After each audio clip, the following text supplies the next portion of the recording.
bonna ba national platform n'aba DP block bonna bere ku video ndero ku tugisimbe tukatugende maaso tugenda tandikira wa wenjagala tutandikire bulungi nnyo njala mutagingire Frank Gashumba ne munne Mukasambidde benjagala okusooka okutandikirako wenda bakomezza jjo mbongezeeyo wenda komezza Frederick Mukasambidde jjo ne Frank Gashumba wenjagala batandikirako then tuyongereyo. Alright, tugenda kuyita mbwangu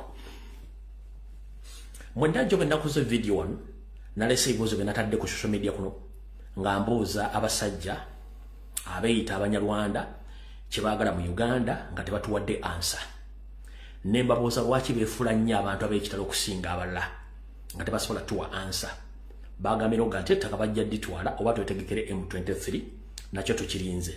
Naye ndowooza kamwa kabi kasasiro ganga ebigambo bino babyogera biri ku rekodi nkimanyi tebali kikola bakimanyi nti balina message basindika ninaffe twagala bategeeza bakulu abo nti ate bw'ojooganga nnyo ensanafu bwattu tozituulanga Frank Gashumba aneko group kamwe bw'ojooganga nnyo ensanafu ate tozituulanga kubanga munnange ensanafu zibeera ku mugendo buli lw'olinnya mu lugendo lwazo zinoonye ekkubo okutya zinaguka okudda mu lugendo olwo. Jjukira tulina engombe egamba nti yawukana ku mugendo yefuuka kaasa kati ezinayawukana ku mugendo muyinza oziwulira si mmwe mulina monopole ku bigambo ate jjukira ffe tuli ku aboobwe tuli kwaffe. Nkiddamu Frank Gashumba Mukasambidde n'abalina endowooza yammwe nkiddamu bannayuganda ffenna tuli ku aboobwe tetuli momboze tetwajja nga tugoba luuma tuli bannayuganda abajja abasangwa mu Uganda neefuna obwetwaze nga weetuli mmwe mwajja nga abagoba ensi eno okutuuka mu Uganda. So kyenjagadde obategeeza olwaleero ekisookera ddala kanjala mukansaliramu mukampereze Frederick Mukasambidde eyeeyita looya mukulu okulamusizaako nnyo kansubire nti oli bulungi gye balako gy'otuusaako engalo buno obubaka bwo ne mukulu Frank Gashumba. 1. Buli omu ayina passport ya Uganda n'endagamuntu ya Uganda ekitegeeza nti muna Uganda si bwe kiri ya amateeka ga Uganda malambulukufu nnyo nti bw'ofuuka muna Uganda olina okuba nga okolera eggwanga Uganda so si kolera ggwanga ddala mu bufunze oba oliriddemu olukwe era oba osaana kuteekebwa kalabba kekisookera ddala. Mukulu Frank Gashumba olina ettaka olina ne business mu Uganda. Mukasambidde olina amataka olina ne business mu Uganda zesimanyi business ki zonna nga ziri mu biwandiiko byo. Siwulirangayo munda Uganda yali avuddewo n'agenda ewammwe eri ensibuko yammwe n'akiraiminga citizenship mu ggwanga lya Rwanda taliyo wadde okulya nti omunnayuganda agenza okunoonya obudda mu ggwanga lya Rwanda taliyo tekibangawo tekikisoboka. Mmwe mwajja bajjajja mwe bajja nga bazze banoonya obuddamu paka mu Uganda which is okay kuba ffenna tuli bakaddugala ne buno bakanjala bugenderi Fred Mukasambidde mukulu kansubire nti bwe muba ne ssente nnyingi n'okusoma ale wate temuwuttala bwotaazi lwaki okyakiikirira eggwanga Uganda mu Parliament ya East Africa nga Uganda gy'okiikirira tokiikirira Rwanda. Kati sirowooza nti bw'oba okiikirira mu Parliament ya East Africa ogikiikirira nga Munyarwanda era bannayuganda bakiikirira nga Munyarwanda nedda. Mu Parliament ya East Africa ogenda nga Munnayuganda era akiikirira bannayuganda. Kati ki ekikusiikuula akamanzi ate otandika okubuukira etokota ng'oyogera ku nsonga z'Abanyarwanda noyagala ozisuusoobya okusinga ensonga z'Abannayuganda. Kale Mukasa Frederick Mbidde njala kutegeeza ekigambo kimu ebiseera ebisinga weewalanga nnyo okwogera ebigambo binaakubuuzibwa nga tosobola kufuna kyeddibwamu ku kyokubyo ku byogedde. Okyakiikirira eggwanga lya Uganda mu Parliament ya East Africa nga Munnayuganda era ng'okiikirira ensonga z'Abannayuganda si z'Abanyarwanda. Kati buno baka nga nfundikira akatono mbaka no njala ntegeeza Bannayuganda ensonga ezirina amakulu teziwenga amakulu, ensonga ezitalina amakulu teziwa amakulu. Lwaki? Abantu bano mukama waabwe bakulire yajja mu Uganda nga naye yagira ku mugugu Museveni yafuga eggwanga lino mumpulya bulungi nnyo era naye yennyini akimanyi nti si Munnayuganda.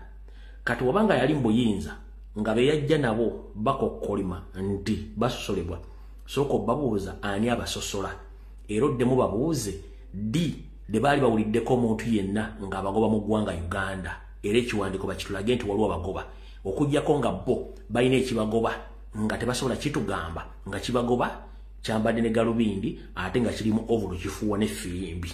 Kibalina otunnyonnyola ekitali ekyo.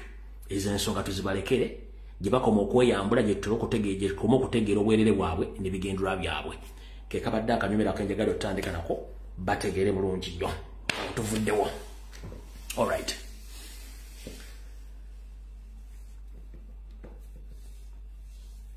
Emisana ga leero ntaddeyo akafaananyi mulabye eyaliko mukyala wa Museveni Winnie Byanyima ng'agambye nti abantu bamusaba ajja bakulembera nti era alina obusobozi obwakulembera. Posti yeno wano kamalo ginoonya wano.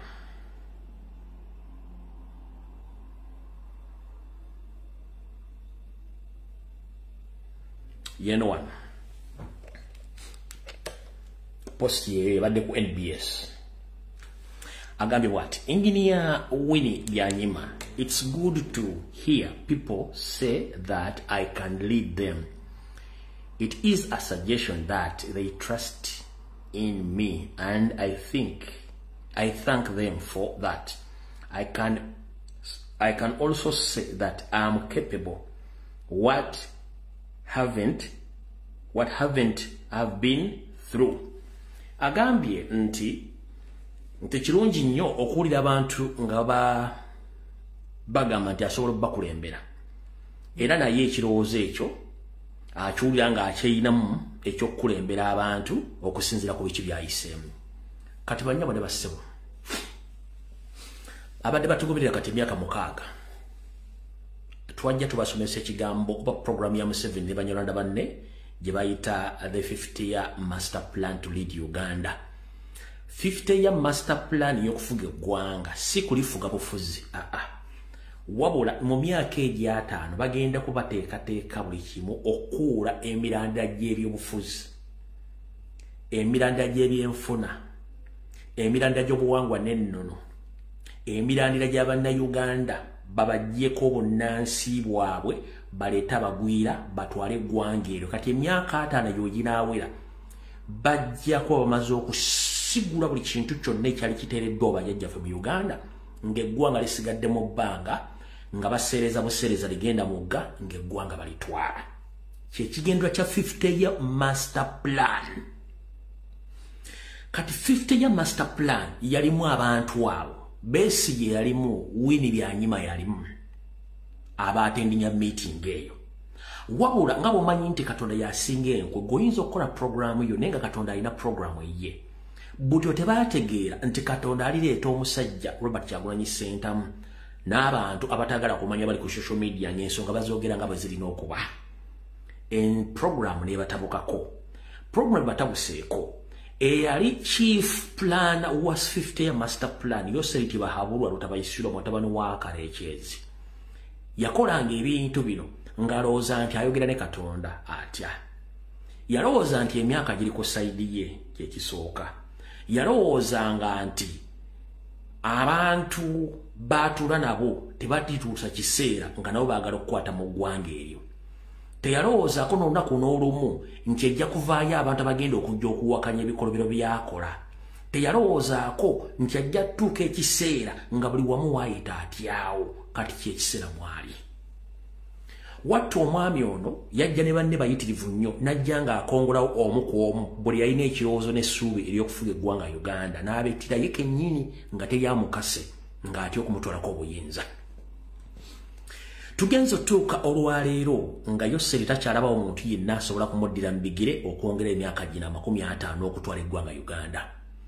Essaawa zino we twogerera agezesezza nnyo okuba nti aleeta abantu ab'ekika ekyenjawulo okubateeka mu kitangaala basobole okuba nti beefuutuga batalina kujja befuule nti bankyukakyuka nga si bankyukakyuka ate bonna nga amanya mugenda ogasoma bonna nga basserwajja okoota nga baganda manya basinga obungi mu bantu abasigaddewo waliwo omu bamuyita Grigori Mugisha muntu oyo akyaliwo alina waasirikidde Byuni Byanyima waali awo Kahindo Otafiire Mavia Kuku waali awo Sejjusa David Tinyefunza waali awo Salimu Sare akandanaho Kisawuvuga waali awo ne mukazi we waali ne mutabani wa Muhoozi waali kati baali bamanyi nti generation y'abaana ebazadde bajja kubeera politically mature era bajja kubanga baagala eggwanga wabula nga omanyi nti emmwanyi gye weesiga tebwamu mulamwa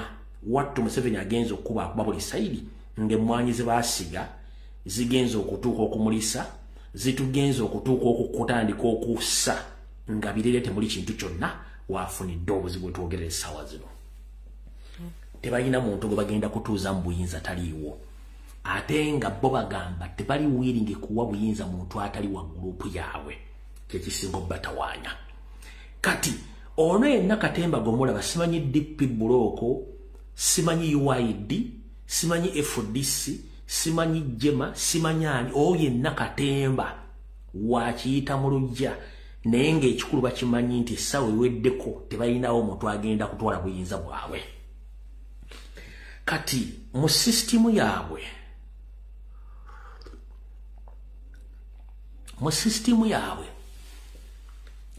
bagezezzaako okuzuukusa Richard Kano Kiza Besigye ne musooka mu handling up ne musebbali kati mu information ginnafu imanyize mu information nsooka n'engirekayo n'ensooka n'enkola research okumanya jo bwe nabadde njogera nayogeddeko ku mukyalo no Winnie Byanyima ne mukomya mu kkubo mujjukira buli yabadde ku program nayogedde ku Winnie Byanyima ne mukomya mu kkubo nga nkyayagala ye kennyini ng'omuntu aveeyo akyeyogerere lwaki akyeyogerera waliwo ka video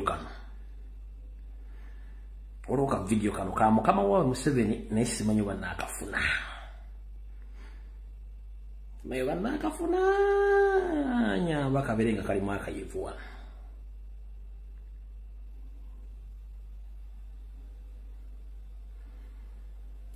saakatadde wakumpi nnyo akakano kati obutajja kwogera nnyo briefly kulumba mu kyalo no mu kusooka nabadde nnindanga mukama wa Museveni bwe yayogera bw'atyo I am waiting for somebody to say so publicly and I pray with you. My hands are mpuro obusungu kati omukyalo mbadde nawe mulindira nga nange nninga mukama waabwe nga mpulira obusungu bwenti nga mpulira obusungu naye nga saagala kusooka muyingira mu direct kakabaddiremu bulijjo omukyalo nomuweweeta nga ndawe mulindira nga njagala akyogere bwogezi bw'ati nga mukama we bwayogera bw'ati I am waiting for somebody to say so publicly and I pray with you. My hands are mpuro obusungu kati keeko nga olira obusungu mpurra obusungu no problem olira obusungu mwenna abakajja ku internet n'ababadde tebali mu byabufuzi nina obbategeeza nti mukyala Winnie Byanyima sigenda movement omugamba nti muvumye no kuba sivuma amazzi gakulukutira gye gaali gakulukutidde mukyala Winnie Byanyima yaliko mukyala wa Museveni si officially wabula yaliko girlfriend era gwe yali agenda okuwasa kubanga Museveni yabeerako ko ewa Muzeeyi Boniface Byanyima azaala Byanyima ono Museveni yabeerayo ko during his trying moment saawo n'akuliraawo kati mukuliraawo n'atandika emizannyo gye ekyava mu lwokuba nti mu lujja mwalimu omuwala Winnie Byanyima nga beebala mpiki ng'afuuka girlfriend olwava mwate Museveni n'akwatagana nani n'akwatagana ne Janet naye nga ye ono yali ayagala Byanyima era lwali lutalo lunene nnyo okwawula Museveni ne Byanyima lwatwala bajjeno ne lutwala bannaddiini ne kokasi y'Abanyarwanda 50 master plan okwawula Winnie Byanyima ne Museveni kyali kizibu nnyo era ono yalina okubeera first lady Winnie Byanyima. So eri baita intimacy oba love at first sight egwanga weri era bakyeraba kinjalo bagamba kati ekigambo lujo kyembagamba nti bano ne batuuza obuyinza nga bakyali mu full control ey'obubbi bwabwe n'obunyazi bakyanoonya programu ekyababuze essaawa zino omukyalo ono yavuddeyo n'agamba nti eri abantu abamusabye ajje nti naye alina obusobozi obufuga eggwanga. First and foremost, saagala kubeera ng'omuntu agamba nti buli muntu aba alina kyeyagaliza mu Mugaana. No, okusookera ddala omukyalo ono ali qualified papula zazirina ne politically ne ku nsonga eziba zigenda mu ggwanga n'okusinziira ku future master plan. She's not qualified to be there. Ate tajja kubeera kubanga public temumanyi. Mukyala Winnie Byanyima yala kutegeeza history gwe tukuyinako mweno 50 master plan n'ebikolobero by'omukoze toteekeddwa dda okuyimira ku kifo kyonna ekifuga eggwanga eryo kubanga muli mu nteekateeka efuga eggwanga emyaka 50 okulitwala. Gwe baakuteekangawo nga dayisi okuzanyisibwa mu ludo okubuzaabuza bannayuganda. Era lwano bategeeza nti omukyalo ono yakoma okubeera byobufuzi b'e Uganda ng'akyali MP Wambala municipality. Boyfriend we Museveni n'amufunira omulimu bitongole by'amaanyi gy'abadde akola nakati olwaleero. Ng'ebitongole bino ng'omusaala ono afuna emisala gya mirundi egi, afuna omusala mu office Museveni zeyamufuna ku international level, n'afuna omusala okuva mu budget ya Museveni ey'eggwanga. Omukyalo ono abaddenga ku international level akolanga lobbyist. Kye bayita lobbyist mukimanyi, tukibasomesezza ebbanga ddene. Lobbyist ye muntu omukuusi wa kadingidi oba omwoki w'obunyama ng'abookera oyo omuntu gw'atayagala abeera exposed. Omukyalo ono akimanyi bulungi okuva mu 1966 okutuuka ole Museveni asse abantu abasukka mu miliyoni 7 ez'abantu mu East ne Central Africa. Bwe kugamba East ne Central Africa mbategeeza Uganda, Rwanda, Congo, Central African Republic ne kutegeeza ne Sudan ne Somalia. Bw'ogatta mutoto ayinza okuba yakagala ne miliyoni 7 ez'abantu toto. Records ne files jezi wabula omukyalo nabadde awujjanga obunyama bwa Museveni ku international level nga ne bwewandiika file oba case file n'ogitwala mu Hague omukyalo n'abeerayo ne ba agent awo ne babulokinga. Ne bw'ogitwala mu UN abeerayo n'abulokinga. Ne bw'otwala mu international human rights abeerayo n'abulokinga. Buli kimu gy'emirimu gy'abadde akola. Kati olw'okuba nti baagala tuzannya ebyobufuzi eby'ekiyiiya balooza nti bye tukyalimu. Kati bwe yavudde eri nga banoonya bagenda kutuuza batya obuyinza. Nga bwe bagamba nti bali bazannya Robert Kyagulanyi Ssentamu Akabaddi ye bamukwate baletedde ja substitute Kizza Besigye. Ono najje Mando bwanika n'emulinya n'agamba nti abantu nange bansabye nina obusobozi. Yes, olina obusobozi naye toyina support kubanga awo twavaawo dda twababuuka. Winnie Byanyima okimanyi bulungi nti genocide y'e Rwanda eya 1994 no before I got 1994 okimanyi bulungi nti since 1986 the Luwero War Triangle wali part of that gang mpaka lwagenda okukola mu international bodies ng'okimanyi bulungi ebikolo bya Museveni byakoze. Tewali wonna ku social media platform yo oba lupapula lwabukedde oba lwa Vision oba lwa Shariati oba olwangabo mwali owandiseeko atiko yonna ng'ekondemminga ebikolwa bya Museveni ne gavumenti ye tokikolanga. N'olwaleero Museveni aseba opponenti be ng'osirise, n'olwalira awambi ng'osirise. Kiki ekyakutanudde oveeyo kubanga omuzannyo gwa mugwayise otandika okufuna airplay oyogere ensonga ezikwakana ku bawo strictly bawo. Does Kizza Besigye own Ugandans? Does Kizza Besigye own opposition? No. Kubanga tukimanyi nti gwe omuzannyo gwa mugomuzannya. Naye sigenda kukumalirako budde njala kugamba na Uganda mubeere very assertive. Museveni anoonye batuuza buyinza naye nga tebaagala buyinza buno bukwatibwe ku indigenous Uganda ni yenna baagala busigale mu bo. Naye nga abagenda obazanyira emizannyo we bali ngera emizannyo egyo official gitandika nkyanga 6 awo tuvuddewo. So mukyala Winnie Byanyima tulowooza nti tukumanyi history tumuyina buli kimu kyonna tukimanyi kituyita mu archive 1. Saagadde kuvuma oba kubasuzuma wabula njala kuga tuzaako wansi engalabi yo gwe gy'oyita omutwe tuuzaako obuyaye bwo kubanga ffe tetujja kusobola bantu mmwe mutufugidde emyaka 40 nga mubuzaabuza bannayuganda nga ne public figures okuli bannaddiini bannabyabufuzi bannabyabusuubuzi n'abantu ba bulijjo abattiddwa tokolangayo post neegi kubuuza nti twagala lipooti z'abantu abafudde nga tezifulumanga gobadde obeeranga loddawa kubanga obadde oli mulimu gwa Museveni ogw'okulobinga ng'obikkirya ebikolwa bye so tuuzaako wansi gwe kyoyita omutwe tuuzaako engalabiyo nkumaze sikuddamu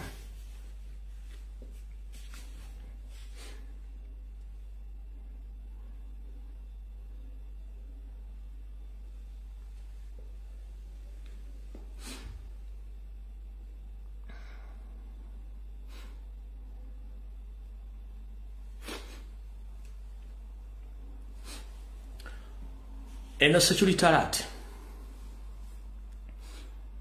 Munnayuganda yenna ali mu diaspora oli mu America oli Canada oli mu UK oli mu Europe gana amawulire gago embuli etefa yonna ate babuulira omwana aboobwe nga owomunaku amatu okonkomula ngenda kusaba gwe Munnayuganda yenna akyagala okulaba ku Uganda ng'ekyuka n'okulaba abazzukulu bo ekintu kyonna ekiyitibwa conversion currently nga bakiyita conversion ekintu kyonna ekiyitibwa conversion kyewale ekintu kyonna ekiyitibwa conversion kyewale oba yonna conversion oba nopu conversion oba kikyewale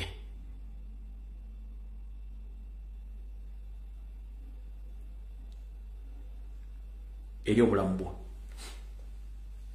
n'ekintu kyonna ekitegekebwa omuntu yenna yeeyita musajja wa kabaka ng'ali mu America ali Canada oba ali Bungereza oba ali Europe kyewale kubanga Museveni alina ba agenti baakozesa okujjawo tageti ze nga bw'abazaagadde essaawa zino mu America waliwo omukolo gwe bangambye guli Boston nga Mayiga yagutegese nga bwe nabagamba nti ayagala kujja mu November ng'ayita musajja gwe bayita Wycliffe Lule Musoke ono aliko oluganda ku jjajjaffe omutaka Ndugwa omwami ono mumulaba yategese kye bayita simanyi Buganda bumu oba bakiyita simanyi Buganda bumu kankibalage wano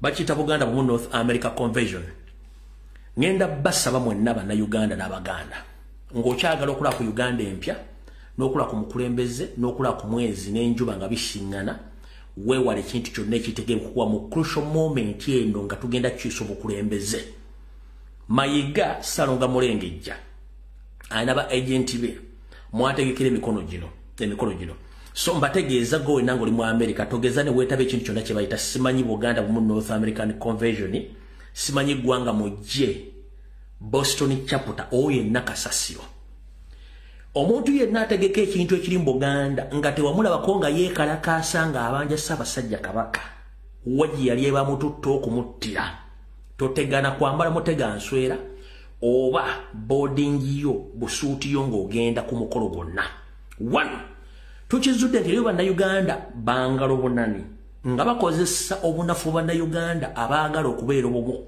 ne bategeka emikolo nga baagala gifunamu ssente nga bokkola kye kizibu kyabwe bategekazi conversion bategekazi pate bategeka ebintu ebyenjawulo nga bo buzibu bwagala kufuna ssente ne the end of the day bw'obuuza nti Uganda ekyukira luddawo oba Uganda efuna ddi emirembe nga muli ebintu tebajja kubulya kubanga one bafunyemu ssente two bafunamu tageti zaabwe three ebeera business opportunity n'okutegeera baani ekyo nkibalabulidde ebbanga ddene muganyo kitegeera mbagambye mutegeere bulungi nnyo bwenzanya ka video kano mbanga abakubidde akalango ne mwakale bulungi nnyo nga kuliko omukyala asimayirinze zino zonna projekiti za Museveni na projekiti za Mayiga mulekerawo ogenda mbi convention tuli mu budde bubi nnyo obudde obw'ennaku zisembayo mu ggwanga okukyuka gwe wenna n'abawulidde ebigambo bino bw'ono batuwulidde byange ebinakutukako gw'ono biraba awo tuvuddewo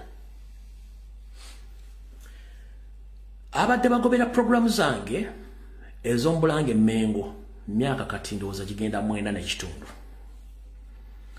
nzize mbagamba ebigambo nga abantu mbalooza si bituufu ne mbaleka.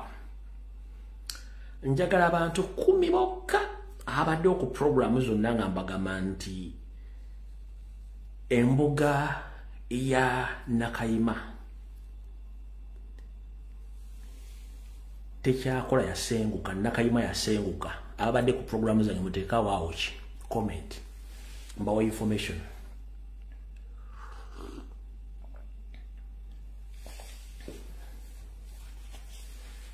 Abadde bazibanga baga nti embuga ya Nakayima tekyakola. Nakayima yasenguka yavaawo. Abadde wano ebbanga lyonna nga mbaga ebigambo bino mujje wano muwandike comment nti mwaliko mbawa information. Oyo omu bano babiri basatu bana batano. Alright, yeyo bimala ne mutayongerako. Ekizibu ky'abana Uganda kyemaze okuzuula emputtu ba Luganda omukato omuwaswa ne bagamba ekintu bagateka tumugende tumale okulabako. Nabagamba dda omusambwa Nakayima gwasenguka dda olw'endagaano ze gwakola ne Museveni nga zimuwa obuyinza n'azimenya olw'ebikolobera Abanyarwanda bagenzi ne bakolera mu mbuga ye. Omusambwa gwasalawo ne gusenguka.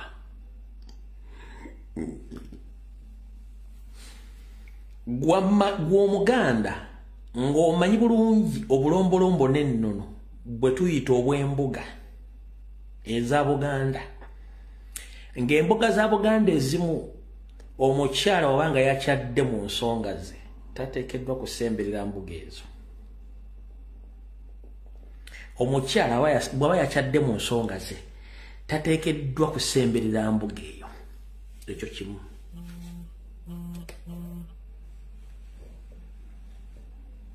Nzija abamanyi ennono n'obuwangwa eza Buganda nti omukyala bw'aba akyadde mu nsonga ze tateekeddwa kusemberera mbuga eyo wadde ogiyisaamu ekigere. Si bwe kiri nti ye embuga za Buganda ezisinga obungi eza ddala tezikolagana na kuyiwa musaayi gwa muntu. Zikoma ku nkoko, ku mbuzi oba ente. Tukkiriziganya bulungi nnyo. Tezikkiriza kukola mu kikolwa kyonna kya kuyiwa musaayi. Ompulya bulungi nnyo. Wabula kankujjukize embuga ya jjajjaffe Nakayima omusambwa Nakayima Abanyarwanda okulima amafiina Sylvia Mukandoni, Kabona Jumba, Kulannama n'abalala. Kossa Museveni ng'asindisa abasawo abayikinnansi abafere baakola ebikolobero ebitakolebwangako ne bakyamya embuga ya Nakayima.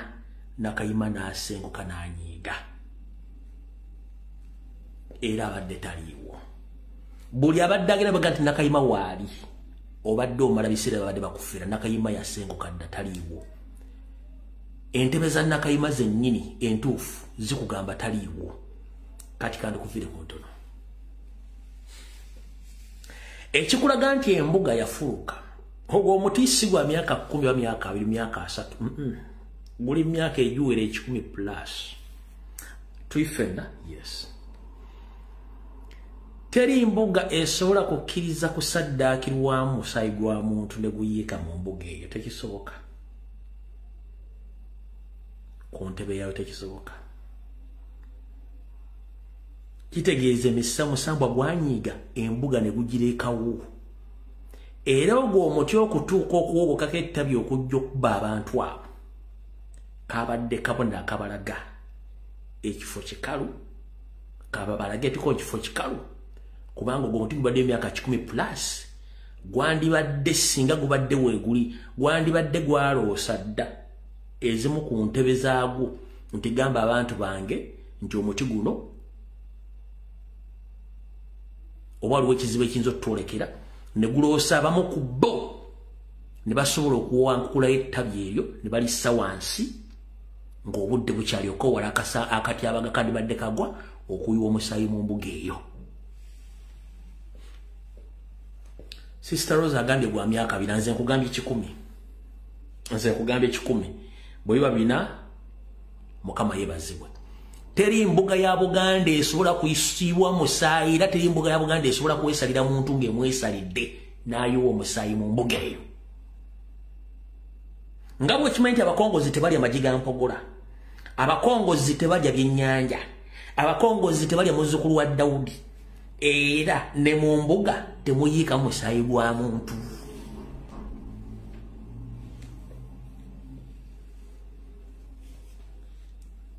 Bibi no kambi bazanyira ngiwulire. Tubadde wano ewa mama mu bikujjuko ekifundikira omwaka zibadde ziwera ssaawa 11 n'ekitundu nga zigenda mu 12. Abantu babadde bawumuddeko okusobola okweteekateekera ebiddako. Omuti ne guwogoka. Bwe guwogose kyetuzudde nti omuti gubadde gwakala. Bwe guwogose gukubye abantu babadde 8. Abantu 8 omu n'afiirawo ne tusitula abantu 7 ne tubatwala mu ddwaliro. Bwe tutuuse mu ddwaliro abantu 3 ababiri ne bafiirawo nga batuusa mu ddwaliro, naye omukyalo omu tanaba kutegekeko bantu be kuba tukyabanoonyerezaako. Then ate omwana afudde bamutadde oxygen naye nga embeera ya kiyongobero wane wa mama Nakayima. Tuzze tugulaba nga famu ku batuuze, nze no nimirayo nakulirayo mutogo nzize ngulaba embeera yagwo yonna. Twatandika okuvunda nga tugulaba era nga tugogeko nti tujja kukuba abantu. Olumu olw'ettabeera lyagwa wali sayidi eri olenge ettabi evundu liri ekkadde liri awakadde wali lyagwa nti naye kolo teryakosanye bantu. Mutabi bwakubako bwe bukubyeko naye we lyatuula tewaliwo batu baliwo. Ako kali kabonero. Alright. Akugambye nti guzze guvunda nga bagulaba. Era waavaayo okukola ettamere ligwa bakulapidde ebbanga nga guvunda, kitegeeza nti bw'oba nga asobola okufuna obudde nola omutyogo nga guvunda, gwe ng'omuyise oba omutuuze, olwo abakongozi abatuula ku lwa jjajjaffe Nakayima bali tebasobola kufuna bubaka bubalaga nti omutyogo gugenda fuuka gwa bulabe, ettabi eryo ligibweyo. We wali ekibuuzo ekiddibwamu kiri bwe kiti. Wiiki eno mbaserabidde, wiiki eno mbaserabidde eno oba etandika okusinziira ku information yange neekusifu ku bantu bano babiri kubaddeko abadde alina bantu bali 2 abadde balina okubeera ewantu awo. Kubaddeko Yoseriti Bahabulwa ne Ssaalongo Gamulengejja. Kubaddeko Yoseriti Bahabulwa ne Ssaalongo Gamulengejja abadde balina okujja ku mbuga eyo. Buli mwanyiza okubadde n'olunaku olulwe naye nga kibadde most likely nga Lutabayisirwa mutabani wa Kalekezi abadde most likely okujja ku mbuga eyo ne Ssaalongo Gamulengejja. Bw'abanga kennyini yanyiize n'akola ekikolwa ekyo kibalaga takyalina gw'ayagala kutegeera wadde okubeera ewantu awo. Bw'obanga omanyi obulombolombo n'ennono obw'embuga za Buganda, embuga tessala muntu neyiwa musaayi mu kiggwa kyayo kizibu, mu mbuga yayo kizibu. Yavaawo era okusinziira ku bikolobero Abanyarwanda bakoze mu mbuga eyo kyekyaviirako jjajjaffe Nakayima okusenguka. Bino byenjogera bajja kakusaliramu, ojja kuwulira nga abali bakugaa nti lumbi beyogedde bituufu byonna. Nakayima yakola ki? Yasenguka dda. Akakabadde akabonero kikulaga nti embuga gye mulimu nkyamu ye yagitadda taliiwo. Alidde oluvannyuma nga Museveni amaze okuvaako n'abasigadde. Kyembadde njagala obbagamba olwaleero gw'amanyi obulombolombo n'ennono bwa Buganda mu mbuga yonna ey'omusambwa oba ey'abasajja bakulu tewatonnyayo musaayi gwa mulya mmere, tekisoboka. Kitegeeza lwali lwayabadda musambwa Nakayima gwavaawo dda, abaliwo bonna bamala biseera. Ng'oyagala otegeera kino genda ku lusozi Walusi naye obuuze bajja kukubuulira.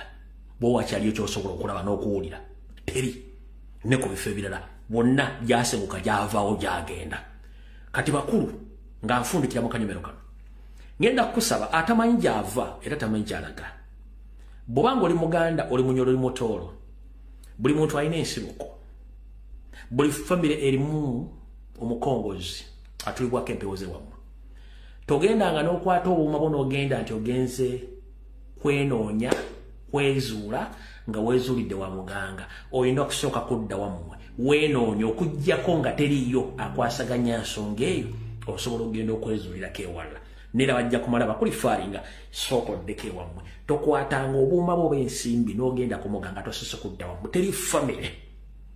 teri famire etalina mukongozi oba muntu amanyi ensonga zammwe ate ensonga bwe zitandikidde wammwe wennyini mu lujoba mu famire ziba zaalayisi nnyo okusinga n'ogenda omukongozi ewammwe wandibadde okwata amatu g'emmwanyi abiri n'ekita ky'omwenge wonoogenda omukongozi bajja kukusaba nti bw'onova ku byange genda kuwangatto sigenda kuluwisa kugamba bigambo bino nkiddamu atamanyi gyava tamanyi gyalaga togezanga n'okwata ensimbi n'ogenda ew'omuganga nga tosose kwewuzaamu mu famire okujjo nga tekiriyo emikisa ensibuko n'ebisiba byonna biva wammwe mu nju mwenna biva wammwe mu nju togezanga n'okwata ensimbi n'ogenda ew'omuganga ogenda okwezuula olina kwezuulira wammwe ate wammwe kyalayisi nnyo okusinga okgenda ku muganga wantadde amatu g'emmwanyi aga n'ekita ky'omwenge eki ojja genda omuganga ajja kutuma ente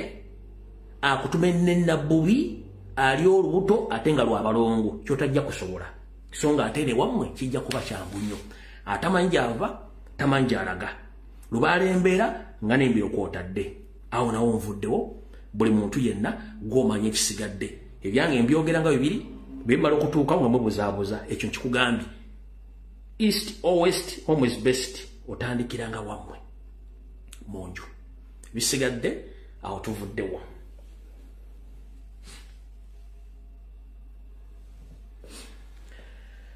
alright tugenze ku Ssaalongo Gamulengejja Ssaalongo Gamulengejja gyebaleko ssebo kansula ti oli bulungi oba katwabufunye ng'otugamba ekirungi ndi musanyufu nnyo byansusso nti bwe nasitula eddoboozi lyankujja okuza okusaba Uganda nazo okusizamu ne bacomrade abasobola okwogera ensonga zino njala tola mukisa guno okubaza mwenna abakola video ku lw'enkyukakyuka n'okuza okusaba Uganda ku nsonga ez'enjawulo mwe bali nnyo balidde ddala nange kikyanteeka ku pressure kujja kwogera nsonga zino bw'omu eri abasobola ozonnyonnyola obulungi mwe bali nnyo balidde ddala Ssaalongo Gamulengejja nga mmaze otegeeza abantu nti oli musajja munyarwanda atonnye mooli ate oyongedde okweraga oba ndowooza emmando bandika naawe yakulinnye bwe tuba twogera gwe bayita omuganda bamwogerako nti omuganda ttaka omuganda ayimiriddewo ku ttaka era bwe bulombolombo n'ennono kamu ke bayita ettaka era Ssaabasajja Kabaka atukubiriza nnyo obutatunda ttaka wattuka nkujjukize Ssaalongo Gamulengejja nazzikono mu Buganda nga bannannyini mataka n'abo bannannyini bibanja bw'abanga ayagadde okutunda ekitundu ku ttaka ye buli muntu yajjanga okwagala okugula ku kitundu kye yamubuuzanga owaaye eradde ssebo oba eradde nnyabo nyooge mirembe n'akubuuza owaaye gwani n'omuddamu amannya go n'akubuuza oli muganda n'agamba ndi muganda akuga oli muganda n'agamba nti tambula ng'omuganda kati nno okuga ebintu byonna aba ayagala kukebera nti oli muki oli muganda alyoka akuguza ettaka era bwe wabeeranga omuganda ebyaddala bwe yandibadde aguza miliyoni emu mu biseera biri ebyedda si kati yakusalirangako n'akuguza ku mitwalo 80 mu Buganda dde okugula ettaka n'okutunda ettaka bamalanga kumanyani gwe baliguza va ku biri bya Museveni byazze n'akyusa obulombolombo n'ennono nkiddamu va ku biri bya Museveni byazze n'akyusa obulombolombo n'ennono edda omuganda okuguza ettaka yamalanga kubuuza ova gugwani okuguza ettaka era dde nyooge mirembe nti osvaawa ali mutabani waani n'alyoka ategeera naye ensi bwegenda ekyuka nga bwetuga nti ensobe ekyusa amaaso nga n'envuba okyusa munnange tetugaana nkyukakyuka yansi naye Ssaabasajja Kabaka bw'atukubiriza obutatunda ttaka kubanga amanyi ekyobugagga ky'Abaganda n'ensibuko ya Buganda baliyita ttaka. Gwe neeva n'otugamba nti mutunde ettaka muli ku ssente zammwe. Akaba kabonero akalaga nti bw'wajja mu Buganda ng'amaze okukusigayo abaakusigayo n'ekigendererwa wajja mu Buganda nga tolinamu wadde ekijiiko ky'ettaka. Nyongera okubajjukiza mwena bannayuganda omusajja ono okujja n'amaka gagamba ageerweza amaka si gage amaka ga mwannyina eyafa gonna bannyonnyolako ono yayongerako bwongezi watandikidde naye yasanga ettaka lya Buganda lingi nnyo era alitonze lyonna alimazeewo ssente n'azirya mwana mugimu ava ku ngozi kamwaka bikasasiro ganga ebigabo byonna byogedde nga byatudde yasanga ettaka lya Buganda nga lingi nnyo ne bakyaliibe ne balitunda ne balimalawo n'ennyongera okujjukiza yenna aguze ettaka ng'oliguze ku mayigane ku Buganda Land Board wattu amazzi gakulukutira gigaali gakulukutidde buli muntu alina endagaano ye oba alina ekyapa kye ng'okirina nga bajja ne bakufuutika ne bajja bakufutyanka ne batwala ettaka lyo oba Museveni alitutte oba Sodo oba Natasha oba ani munnange njagala ogende weegulire Sseggwange ennene oba ogule gye bayita ogule Sseggwange ennene oba ogule ekibaata kyo oba ogende ewantu wonna ofuna ekintu ekyokulya bulungi nnyo okigula olye olanname n'okulannama lwaki ekikutta obudde kigenda butta ku ttaka lyo ng'osangawo kalina endagaano enkadde nga mu kkooti bagamba nti omusango omukadde gwe guwa omupya empoza ekyapa ekikadde tekirwanagana na kyapa kizze wa Museveni myaka gye endagaano enkadde terwanagana na ndagaano y'abano mbompulya bulungi nnyo kwata bukwasi endagaano yo giteeke wano era nnyongera okukujjukiza togezanga mu nsonga zonna ez'ettaka nga bakututteko ettaka n'owaayo endagaano yo bagikole mu fotokopi oba mu kkooti oba ludda kakibe kyapa tokikolanga omubbi kwagenda osinzira okukola mu fotokopi ya kiri kyayagala okukola ompulidde bulungi no togezanga n'owaayo endagaano yo oba ekyapa kyo kisigaze wano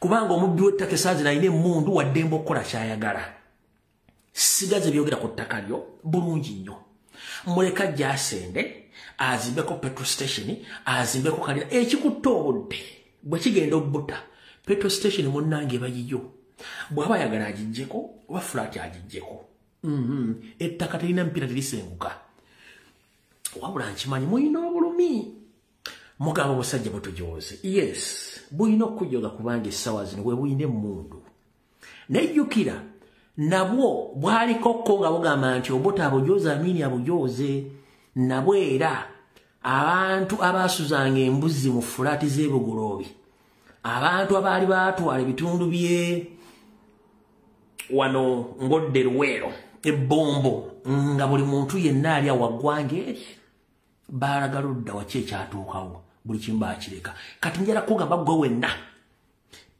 nga Mayiga yatwala ettaka lyo Museveni atutte ettaka lyo Natasha atutte ettaka lyo kuuma endagaano yo bw'oba onooteofa gisikiza omwana wo omwana omugambe nti akaffe bwe mba nga nvuddewo otandikira ku eno endagaano tevunda ekyapa tekivunda mubaleke bakole buli kimu kye baagala bazimbe wattu nnyini ettaka oba nnyini kibanja asigala nannyini kyo endagaano enkadde tewoza na ndagaano mpya ekyapa ekikadde tekiwoza na kyapa kikadde ekyapa ekipya tekiwoza na kyapa kikadde totawaana sigaza kimu ku bipapula byo aho tuvuddewo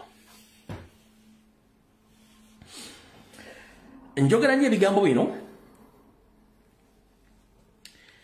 ka video mwakalabe sigenda kaddamu lwaki njogera ebigambo bino mwenna omukyalo no mumanyi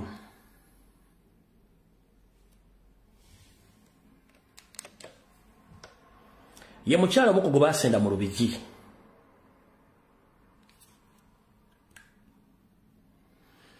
Wetwogerera abadde mu kooti, abadde mu kkomera ebbanga lyonna, naye ndowooza jjo baamutadde. Bino biwandiiko bye, endagaano ze yagulirako. Njagala kukulaga kye nkugamba okibeere ng'okimanyi. Omukyalo oyo. Omulaba?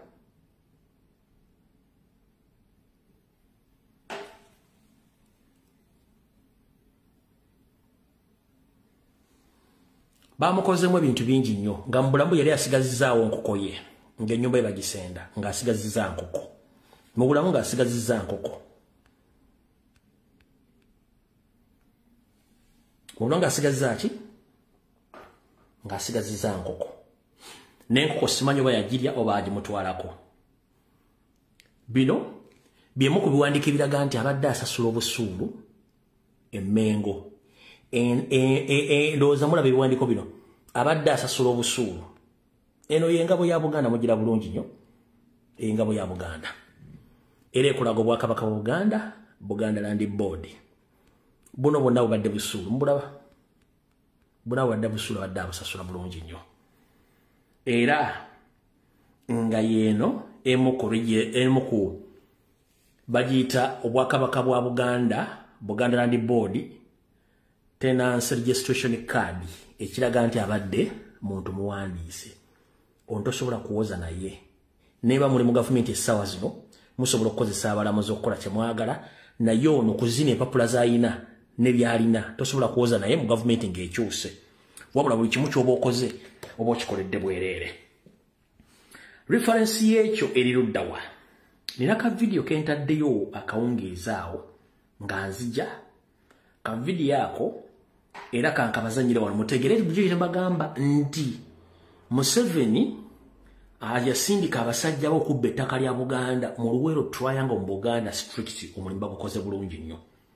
Naye bulijjo ba MP bagene babagamba nga muloza tusaaga. Naye omu ku babbi b'ettaka yeeyogeredde bulungi ka video ka dakiika 5 njagala kwa obudde okawulirize. Video ya dakiika 5 njagala ojuwa obudde ojiwulirize. Olyoka otegere nti bye tubagamba abantu bali tuzize kusiika binyomo. Ku bubbi bw'ettaka Abanyarwanda balina wulira bulungi nnyo. Ali kumpanya ne mwami Francis Byabagamba. Era kinkoze bubi okubanga taliwo. Kubanga ebintu byenakola ne Byabagamba. Bintu bingi kubanga mikoze naye nga tuli babiri. Kyenjagala osooka owulire kiyayogera. Yayogera nga atandika video ettaka nali kumpanya saalibwa nali kumpanya nabba twabalibbe. Ketandike. Ali kumpanya ne mwami Francis Byabagamba. Era kinkoze bubi okubanga taliwo. Kubanga ebintu byenakola ne Byabagamba. Bintu bingi kubanga mikoze naye nga tuli babiri. Abantu abatudde wano bonna tewali amanyi byange na Byabagamba. Oyo chairman Gora bamukoddomi wange yebbawo omukyalo oli. Naye nga atunda ttaka eryo nga ngamba ndiguza Byabagamba. Oyo tabimanyi.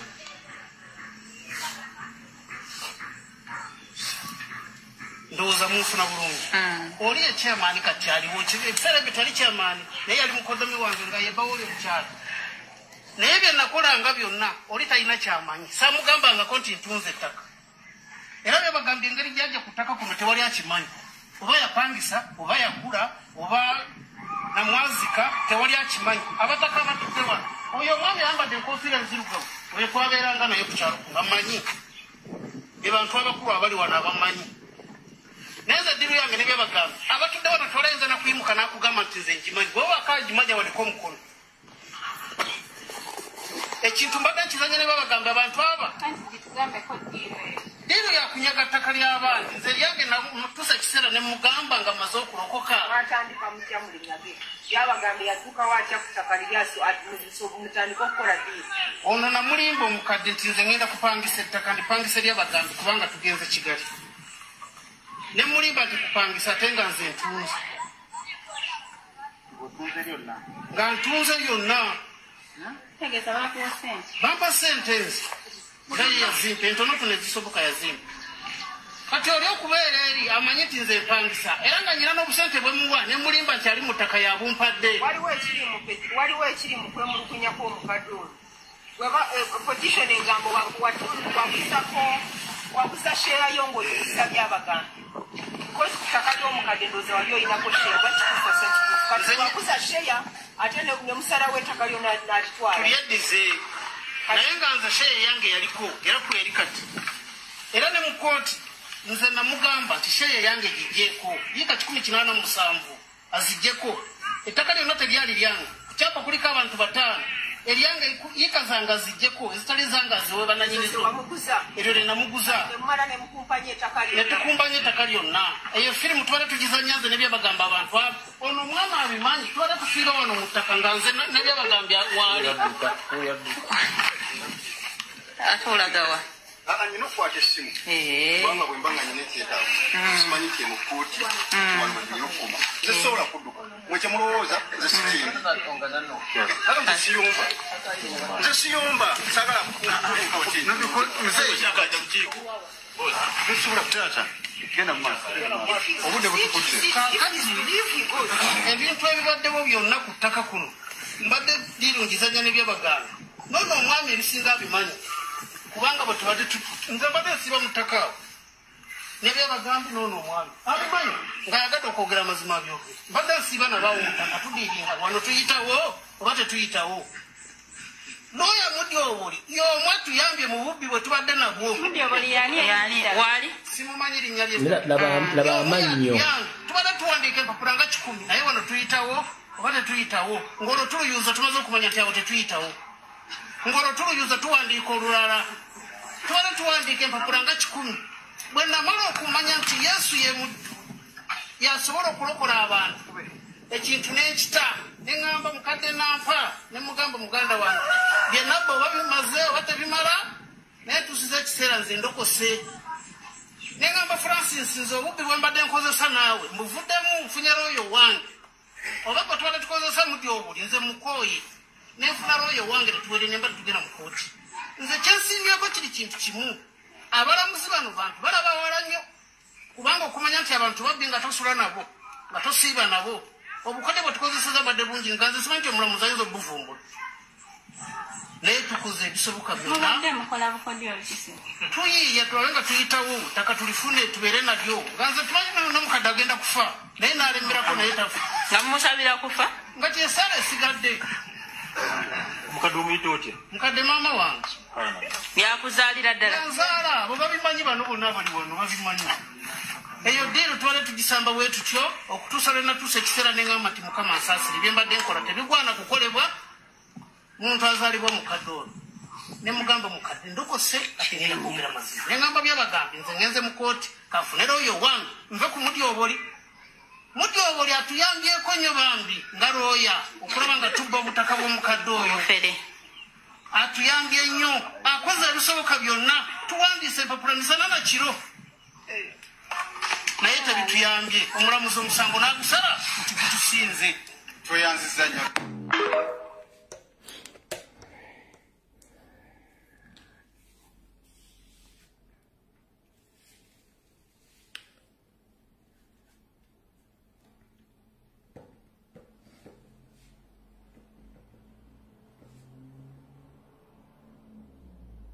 manyi lwaki nsiriikiridde bwe baamala okutunda ettaka yaddayo ekigali ewaabwe Rwanda gwe munnayuganda bakugoba ku ttaka oddala oddawa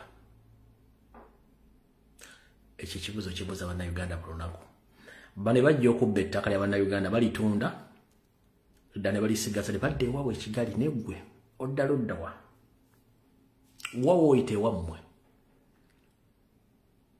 tolina yenjawulo gye tubagamba nti mugira mwebaka naye akadde kagenda tuuka nga buli omu alina okwezula kikyali ebigambo bye twogeramu bibawunyira ziizi naye mujja tutegeera ng'obudde butuuse n'olw'ensonga eyo njala bagamba ono akugambye batunda ettaka ne babba baddayo ewaabwe Rwanda Kigali gwe bakubbako ettaka oba bakutwalako ebyoddala oddawo naye ensi endala toyina ensi oyina emu Uganda oli munyolo osigala oli munyolo era togenda kuva togenda genda mu nsi endala ofuna obuddamu bano bakozesa akamanyiiro okuva ewaabwe okujja okukinya bannayuganda nga bakimanyi bulungi nnyo nti kimu bagenda kukikola nga balina okuyambibwako gavumenti yaani ya Yoseeri era be bano bennyini b'owulira era temutunda ttaka lyammwe A few moments later. Tunda kutakolie ku cent. Akambye ki? Tunda kutakolie ku cent. Mayiga katuliki yabonabona nnyo. Mayiga mubbi, mayiga mufere. Era afudde n'obufere. Allah subhanahu wa ta'ala yakola obudde. Wali yebase dead. Ojuwidde ekintu ekyo.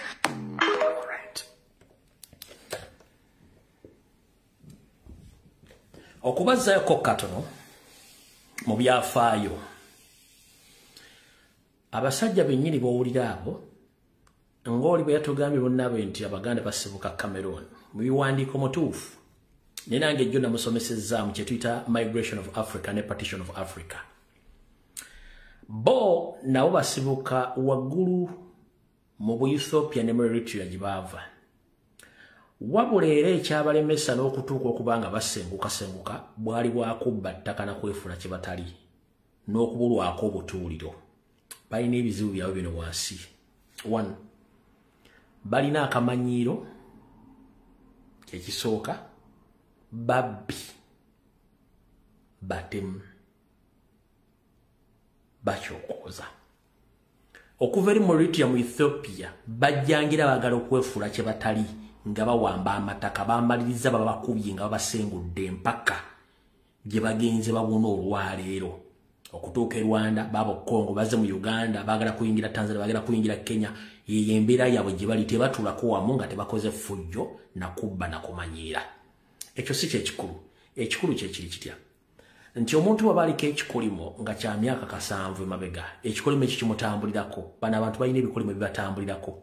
Okutta si buzibu bwabwe, obubbi si buzibu bwabwe, akamanyiro si kizibu kyabwe, ate ye kyayagala akyagala tomubuulira oba akyagalidde asobola okifuna azilonga azo bakifunye atya ye tafaayo. Era ke kamanyiro k'amayiga okuyimira mu public n'atandika okujeregerera Abaganda nga babajeregerera weewaabwe. Awo tuvuddewo. Njagala gendako mu ggwanga lya Canada. Kansulenti bakomere libona bali mu Canada mutuuse bulungi nnyo.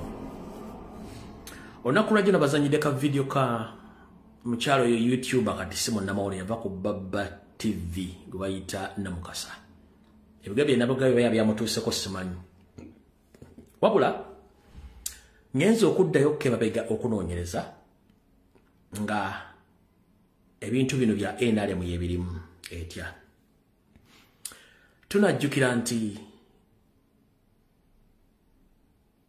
waliwo olulala amannya agalinkinga nga gonna ng'abaana bankyukakyuka n'abo abagenda okunoonya obudda mu ggwanga lya Canada ne gafulumira mu mitimbagano egy'enjawulo okuli blogga ba NRM nefulumira mu mpapula z'amawulire ku TV ne ku radio ne bagezaako no bisiteeka mu migration ya Canada ati bannayuganda amannya ge basonye bonna bagenda kudipotingibwa. Kiki ekyaleeta embeera eyo kiri bwe kiti. Yoseri tibahabula nga bagambye nti alaba agenti b'okwetola ensi yonna amuzanyira emizannyo gye nga ne ba ambassador bagikola. Munjukira bulungi nnyo nti omukyala Ruth Aceng abadde ambassador wa Uganda mu ggwanga lya Canada yakola effujjo lingi nnyo ku bannayuganda era ekyaviirako gavumenti ya Canada omutikka nga teyeesigidde wakadde akawande yoga ng'akomyewo Uganda. Museveni amuwa emirimu emirala n'agenda eyo mu bizinga gyali essaawa zino. Olutalo terwakomaawo. Olutalo lwayingirwamu abantu bano wammanga. Mwayingirwamu omukulu eyalinkinga information eyo yebamuyita Dennis Sebogwawo nga yeyambisa Ruth Aceng eyali ambassador. Ne luyingirwamu omukyala gwe bayita Eileen Wanyoto muganda wa Lydia Wanyoto bonna nga ba NRM. Essaawa zino bye mwawulidde byonna era bye bali emabega waabyo. Wabula ekikulu kya byonna balwana kulaba nga bassa ekibiina kya National Platform wansi n'obukulembeze obuliyo era nti eggwanga lya Canada likifulidde ekibiina ekyo kyabatujju tekiteekeddwa kubeera mu ggwanga lya Canada nga kirina abawagizi. Era kino kibawona enkizo okulaba buli muntu yenna eyassaayo asaayira mu claim ye nga eri related ku National Platform atikkibwa. Ndowooza mukitegeera bulungi nnyo kati. Mukitegedde bulungi nnyo. Njagala nga temukyatayipinga njagala muŋŋambe nti mutegedde kuba njagala ku lukemboozi eno buli omu agitegeere bulungi nnyo. video bagikuttemu oba kubanda mwenna network yes network anchimanyi bantu bagala internet bagala information flowing tibagala information flowing bakwata mu network nendo za mukitegedde bulungi nnyo abantu bano wasatu bebali mabega w'ekintu kino abasatu ono ye Irene Wanyoto oyo ye Irene Wanyoto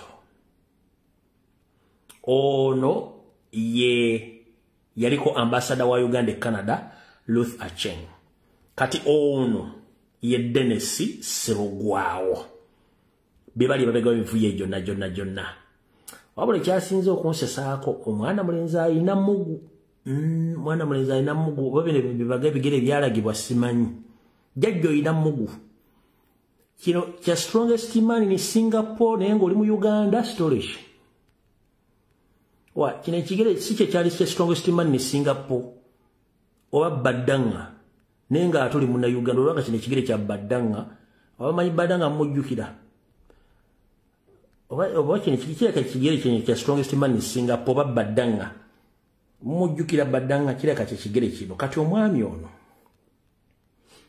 bebali mabega w'emivuyo jonna egy'okulwanyisa ekibiina kya National Platform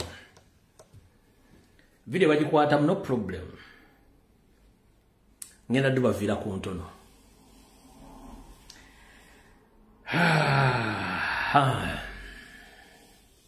Mine tusomye obutabo bungi nnyo the strongest man in Singapore tusoma Badanga tusomye ebintu bingi nnyo tusoma Kisumuluzo tusomye ebintu bingi nnyo ebyo nabyo twasoma ate si bye tukola weefu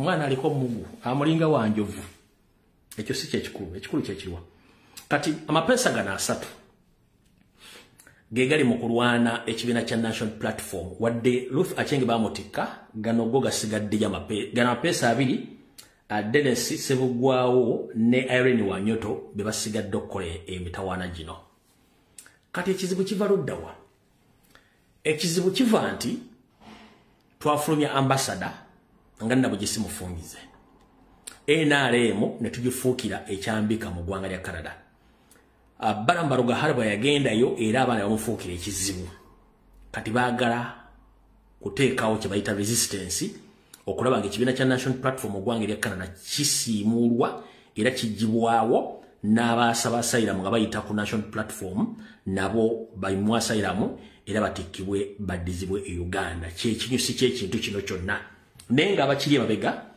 yono mukulu kambaddiza ebifaananyi bino oyo mukyala gwe bayita Irene Wanyoto muganda wa Lydia Wanyoto wa NRM ono Ruth Acheng yamaamulwa ku bwambasada nono Dennis Serugwawo the strongest man in Singapore nga representinga ebigere ebinene kyekyo ekigere oba yambalanga to size abiri oba mmeko ba size 80 oyo bebali babegawo ebintu bino byonna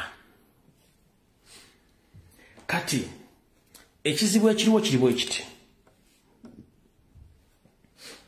wandikola ekintu okulumya omuntu n'owunzika wattu ng'ate era oyambe muyambe ekkiriza jo bwe nabadde njogera ku mukyalo Namukasa biga byayogedde jjo namulaze nti ebintu bimukola bya buzibu nnyo era temusobola kutegeera lwaki bya buzibu 1 bw'ogamba nti ogenda kulwanyisa ekibiina kya National Platform bakijje Canada n'abaasaba asayira mu babeesinza ku National Platform bajje e Canada baze Uganda tusooka ne tubuuza gowa NRM ali e Canada nga Uganda nungi okola kye Canada kyekibuzo ekisooka naawe oli Canada wajja kulomba nga abalala lwaki toleka abalina obulumi obadduse Uganda nga n'ebizibu bibayitiriddeko abanoonya ne babeera mu mirembe 1 omukyalo Irene Wanyoto akola mu nnyumba ezimu ezituukirwamu abantu abazze okunoonya obudamu n'omwami ono Dennis Serugwawo naye akola mu nnyumba ezimu ezituukirwamu okunoonya obudamu abakozi abakola mu nnyumba zino zonna babeera bakozi ba gavumenti era nga balina ebiragiro ebisookerwako ebibalaga nti omuntu yenna azza okusaba obudamu abadduse ewaabwe ng'alina ebizibu ebimuleese so abeera protected so bw'otandika omukolako profile n'okutandika okulinga information emukwatako kitegeeza obeera wa bulabe eri omuntu oyo abazze okusaba asylum ali mu shelter. 1 muli bakozi ba gavumenti ya Museveni ekyo njagala Canada government ekitegeere, which means nti muli more dangerous ku bantu bamugamba nti mubalwanyisa n'okulwanyisa ekibiina kya national platform. Wekugambire tuwandikole ekintu okulumya omuntu n'owunzika ng'oyambe buyambe ekkiriza. Ngenda kusaba bakomredi mwenna aba chapter zonna eziri e Canada uniformly nga temwesazeemu. It's high time to profile these people. Muwandikire government ya Canada, muwandikire migration mugitegeezi who are those people. Bakola ku behalf yani ya Museveni. Abantu abazze Canada okufuna asylum baddukani Museveni. Babakiza batyo okubeera mu shelters ezikuma bana Uganda ababuli kika badduse Uganda okubanga bamukuba managers oba abalabirira abantu abazze mu shelter. Kiri more dangerous. A state agent in those shelters which cares for asylum seekers or refugees okubanga bebamu ku bantu bakola mu shelters ezo. Mukuludde ne ssebo gwaawo Irene Wanyoto mukimenti musobola okufiira emirimu gyammwe nammwe kennyini empapula zammwe ne zisazibwamu ne mutikkibwa nga Luther Achenge ekyo mukimanyi. Ba chapter leaders mwenna bali mu Canada, ba comrade mwenna abasobola okuwandika mukulu Remy Ntambi manyo mpulira, Chuma cha Yesu manyo mpulira, Mukyala Doreen Kajumba manyo mpulira, n'abalala ngenda babasaba uniformly nga temweyawudde mufune meeting with immediate effect. Muwandikire Canadian government ne migration department wa home office mugitegeeze ku bulabe bw'abantu bano bwe bagenda okutuusa ku asylum seekers abava Uganda. Ekintu kino kimanyiddwa mu nsi yonna nti Museveni afugidde Uganda emyaka 4 era mutemu, it's on record. Kati ate abantu abawagira gavumenti ye bwebamukuba shelter cares oba bakeyalinga abantu abazze mu abazze ba refugee avudde Uganda kyabulabe nnyo. Kati omukyalo ono gwe bayita Irene Wanyoto akola mu shelter gye bayita Seaton House for Homeless yeno. Mukyala gwe eno shelter gy'okolamu nga inteka owa refugees nga ne banna Uganda mwe bali eno shelter gy'okolamu ogira bulungi nnyo. Ye shelter gy'okolamu muli banna Uganda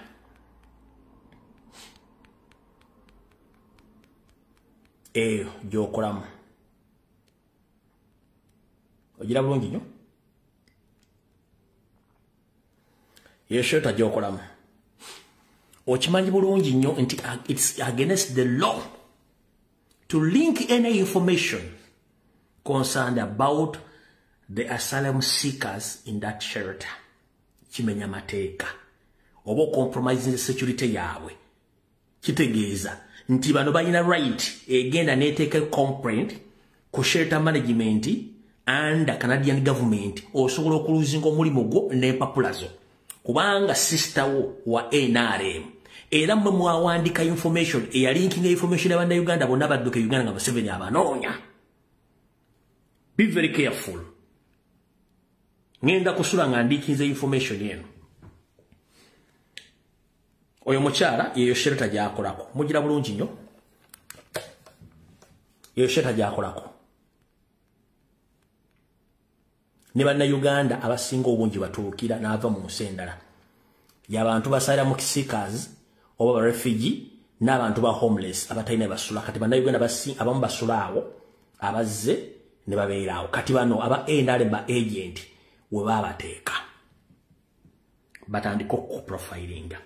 Kati akola mu eyo shelter yono mukyala manjira baba profilingira bulungi mbalabe yoyo Irene Wanyoto muganda wa Lydia Wanyoto bonna ba NRM yoyo.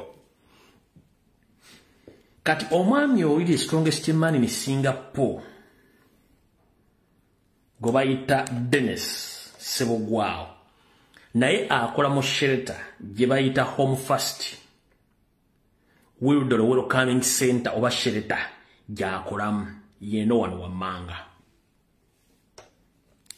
yeyo oba yeno wano ng'emugiraba era nayo ereceiving Uganda ne ba refugee oba asylum seekers bonna okuva mu nsi yonna ne Uganda bwe bali wano babeerawo kati omwami ono ne girlfriend we bibali mu profilinga n'okukola data yenna gwe bali mu kukola mbo balwanyisa Nuupu n'obukulembeze bwa Nuupu obuli mu ggwanga lya Canada kati mukulu Dennis Sebogwao ne group yo ndowooza nga nabo gisimufungize mwandibadde musooka ne muva mu kukolera Museveni ne mukolera ggwanga lya Canada ne bannayuganda mbeesonyiwe otherwise bwe kino asukka ogw'omulamuzi muyinza okwoka nga muli ku nnyonyi one ku bintu ebinene bye mugezaako okwesimbako bye bino wano Wammanga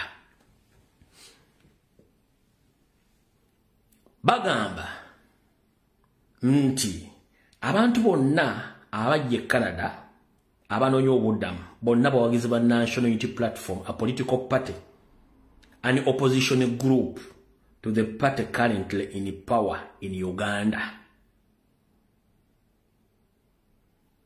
Olya bulungi nnyo era ne bagamba nti abasinga obungi bakuumibwa ne bateekebwa amu ku bacoordinator ba Nuupu abali mu Canada aba chapters ezo kati bano kibaagala okujjawo nti balwane chapter ne Nuupu mu Canada mbukiviireko bonna basaalira mu seekers okudda ewaka nga basindika oli ambassador Luther Acheng okuva e Canada bamuze Uganda mubagamba nti era bonna abaliyo mbu Nuupu Canada chapter ye representing interest za abantu abo mu ggwanga lya Canada kibaagala okulwana okukijjawo era ba Lydia Wanyoto ye muganda wa Irene Wanyoto Mutende nga ne wa NRM bibali mu bintu bino byonna bibali mu kukola okulanga basula ekibiina kyani okuza bannayuganda abali mu ggwanga lya Canada naye kino ekintu kiyinza okumaliriza nga buyambi bantu bana bali e Canada ate okufuna empapula wabula buli munnayuganda yenna ali mu Canada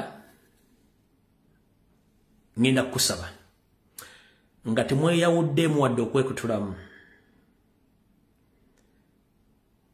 guno omukisa gwammwe ogwafulumiza information era ebintu byasooka okulinkinga bikuwa opportunity ku bifaana by'abantu baneesule gommanyi n'amateeka ga Canada nga bwe gali okuwandiika ebalisa joint reference letter ng'eriko obujulizi abantu bana babiri okuli Dennis Sebogwao ne Irene Wanyoto nga ne nabo gisimufungize first and foremost basobola okuluzinga emirimu gyabwe ne baluzinga ne citizenship yabwe y'eggwanga erya Canada kubanga babadde benyigira mu bikolwa ebyokulinkinga data w'abasayiramu seekers oba refugee abadduka e Uganda nga Museveni abanoonya.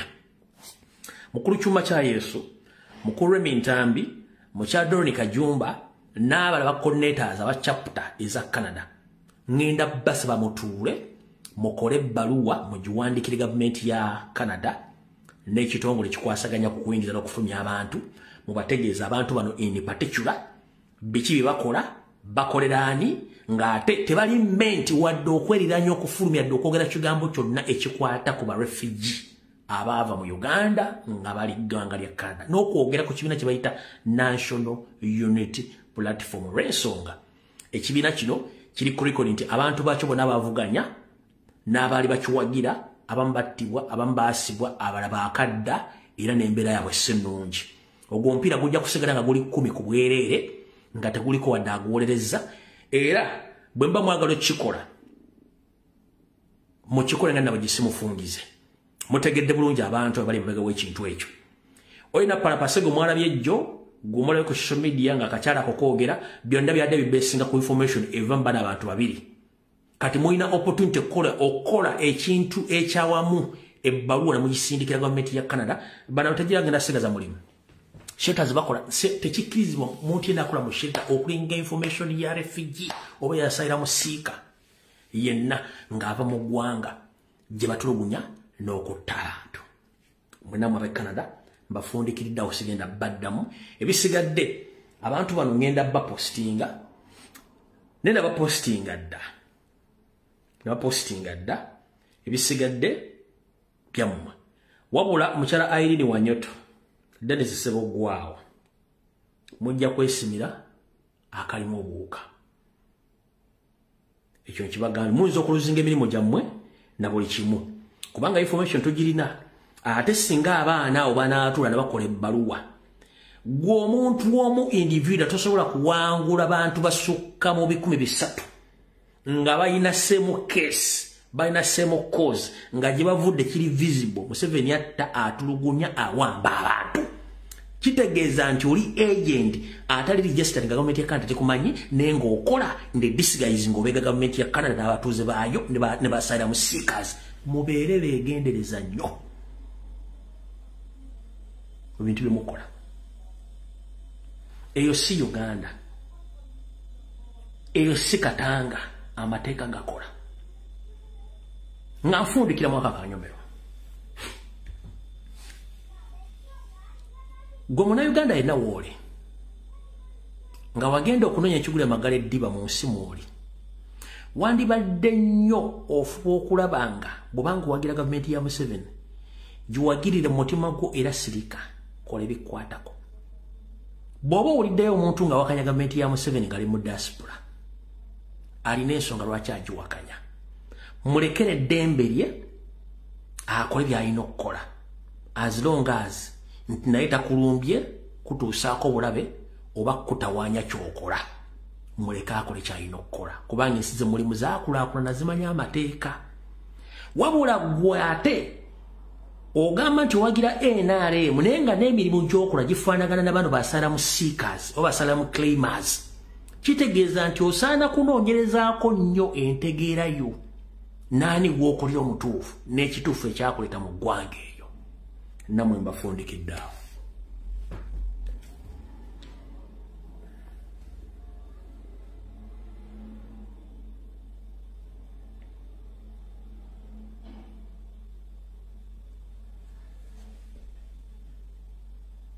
okubongera ekifaananyi kituufu ekiri kirya yeeyo kapu y'ono omwami n'oyo omukyala bebatulamukoza ekyokukola mbawadde eddagala era y'ono wano ng'alina ambasada Ruth Achenge kyesimanyi nti ambasada gwe bakkiriza okukwata mu kiwato bwoti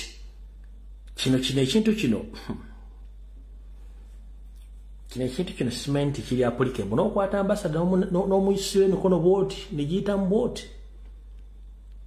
strongest man in Singapore ngera katoli mwangu mukulu n'okwata ambasada ne bamutikka ne omukwata n'omuzinga emikono mu kiwato n'ambasada n'amegereranga akabaka sibe ku ggaali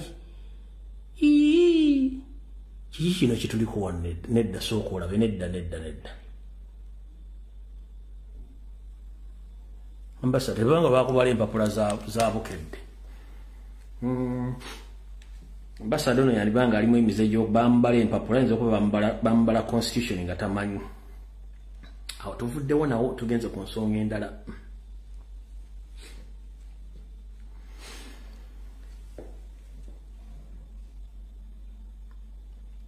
nga bulijjo njala otwala omukisa guno okwebaza baganda baffe abawangalya mu ggwanga lya Switzerland mu bibuga ebyenjawulo mwebale nnyo mwebalire ddala omulimu gwe mwakoze okuba nti omumpembe Norbert Mao omulanga posti ze nakuba z'abasiikula emmeeme ne mugenda munoonya era ne mutuusaako ebiwandiiko njala otegeeza bannayuganda mwenna ekituufu kiri nti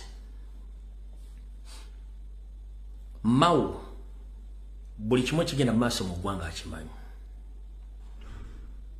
naye ate akasajja omunyiga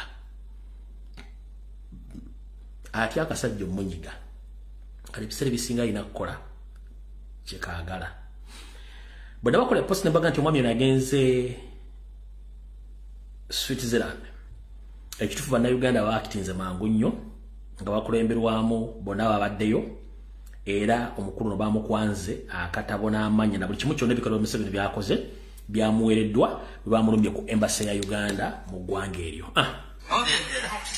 I'm very pleased to receive this book. When any Uganda dies, it's a matter of concern. And as the Minister of Justice and Constitutional Affairs, we are engaging with the families and the political representatives of the people who are said to be missing or dead, because it is in their best interest that they know that the government cares. So let's not politicize tragedies.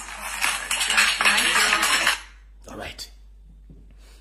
Mwenna abalumbye mao ku embassy ne mukwasa biwandiiko mubaliyo baleddera okukola buli mwogo temujjanga okwo kankabaddiremu nakola post ne baga nti omwami ali Switzerland agenzeeyo ng'agenze kukola kibuloka kya Museveni kusaba mujjeko sanctions bannayuganda baagenda mu bwangu era bamutwalidde ebiwandiiko ebiraga abantu abattiddwa n'abawambiddwa yabirisiivinze bulungi. First and foremost akola bulungi yeebazibwa ng'oggyeko influence Museveni gy'ateeka mu bannayuganda obbasirwaza nga bwe nabagamba nti Museveni oba avuddewo tulina abantu bonna basinga obungi mu Uganda bategeera bulungi nnyo balungi naye balina ekizibu kimu balinamu ka influence ka Museveni ke bayingizaamu n'abasirwaza bati bannayuganda bantu balungi nnyo just Museveni bayingizaamu ka influence oba ka virus akabasirwaza nobody mauyo omu ku basajja abaali abagezi era nga bategeera ngira bwayimirira okwogera toyeta muntu yina kwogera but influence yaleeta obuzibu obwo. Politics aside yali musajja mugezi nnyo ng'ategeera naye bamuteekamu ka influence ako kino kyokka kiyakoze bamulumba ku embassy ne bapresenting ensonga zaabwe ne bagenda. That is the democracy we are yearning for. Nze sirwanira nko kuba muntu mujja mu mannyo musokola mu njala mukuba mpi mukuba masasi ebisibirimu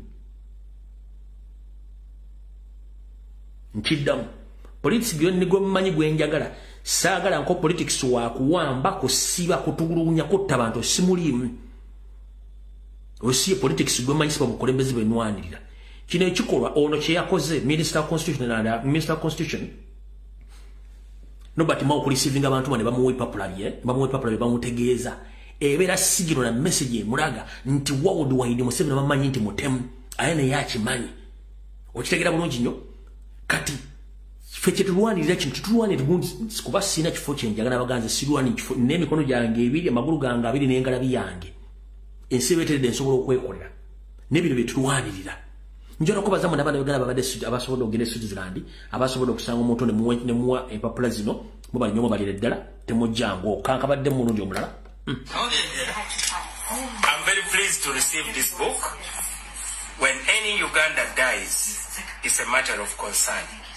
And as the Minister of Justice and Constitutional Affairs, we are engaging with the families and the political representatives of the people who are said to be missing or dead, because it is in their best interest that they know that the government cares.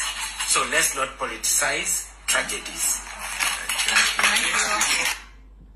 Era njala okubaza omukyalo ono webali nnyo omulimu gw'okola ne bakomredi banno. Bannayuganda mbalamusizza naye ndi wano ku Uganda Embassy. Uganda Embassy mwina kuwulira ekigenda mu maaso mu nsi yammwe. Mwina kuwulira ekigenda mu maaso mulekerawo okutta abantu. Stop killing people. Stop killing people. Uganda people, stop killing people. Uganda Embassy, I see you are looking at me in the window. Stop killing people. Stop killing people. Stop abducting people in Uganda. Stop imprisoning innocent people. Stop. Stop. Stop. Uganda.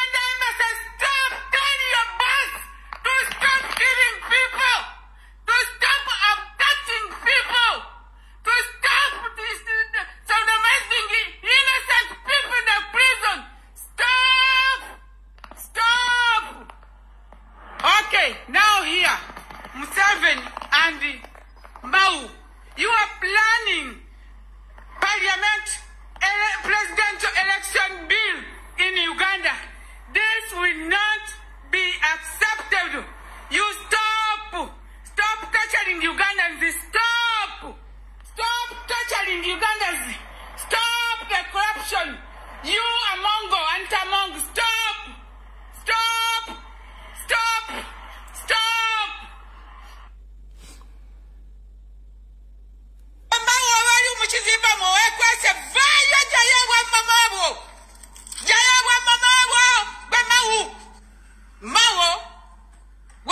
This is your message. Evudamba Uganda. Bemwagala kuchaka dembe lyabwe. Jiwulirize. Bino ntumidwale bana Uganda. Abaganja kubachaka dembe lyabwe. Number 1. You, Mao, this is addressed to you. Having been a long-standing member of opposition and leader of, I cannot even say this. I'm so angry. Let me hope you can read them. This is message for Ojajira Bakumiti Mbagano. Bajaji kuletera mu office yo. Lakana wabayivo. Stay up. We are not going to stop until we liberate our country.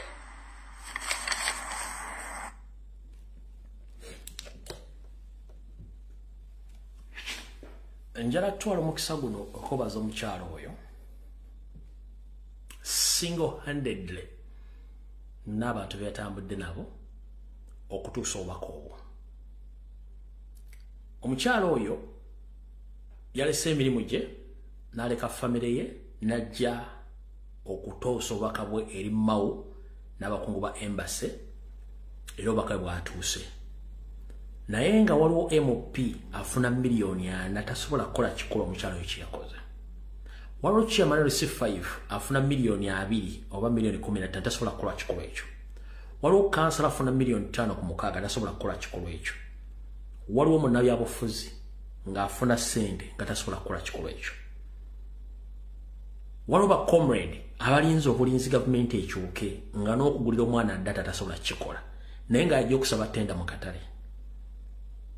Yajja okujja asaba omulimu gavumenti nga tasobola kukola kikolo ekyo. Njala kujjukiza eggwanga eryo Uganda liryo teryagenda ddirwanirira.